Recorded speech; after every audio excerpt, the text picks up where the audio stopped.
நான் எங்கும் ஓடி ஒளியவில்லை, நாளை நேரில் வந்து விளக்கம் அளிக்கிறேன் என்று மகாவிஷ்ணு தெரிவித்துள்ளார். அது தொடர்பான அண்மை செய்தியை பார்த்துக் கொண்டிருக்கிறோம். கூடுதல் விவரங்களை செய்தியாளர் கீதன் வழங்க கேட்கலாம். வணக்கம் கீதன், கூடுதல் விவரங்கள் என்ன பதிவு பண்ணுங்க.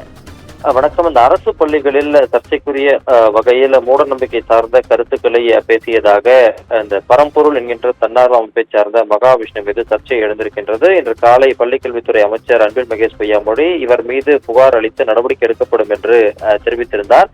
இந்த நிலையில் தற்போது மகாவிஷ்ணு தன்னுடைய இந்த யூடியூப் பக்கத்தில் ஒரு காணொலியை வெளியிட்டிருக்கின்றார். அதன்படி தான் எங்கும் ஓடி ஒளியவில்லை என்றும் பல வெளிநாடுகளுக்கு தற்பொழுது சுற்றுப்பயணம் மேற்கொண்டு வருவதாகவும் தான் நினைத்தால் பல மாதங்களுக்கு வெளிநாடுகளிலேயே தங்கியிருப்பதற்கான அனுமதியை அந்தந்த நாடுகள் வழங்கியிருப்பதாகவும் தெரிவித்துள்ளார்.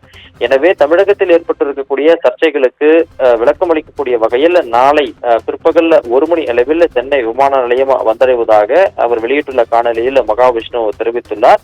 எனவே தமிழக காவல்துறைக்கும் சட்டத்தின் மீதும் நம்பிக்கை வைத்து தான் நேரடியாக வந்து விளக்கம் அளிக்க வேண்டிய கடமை தனக்கு இருப்பதாக குறிப்பிட்டுள்ள மகாவிஷ்ணு அதன் அடிப்படையில் நாளை நேரில் வந்து தன் தரப்பு விளக்கத்தை அளிக்க இருப்பதாக தெரிவித்திருக்கின்றார்.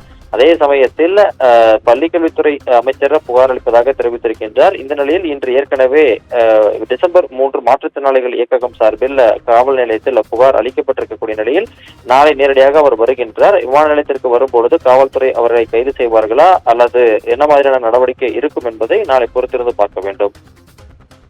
கூடுதல் விவரங்களுக்கு நன்றி கீதன்.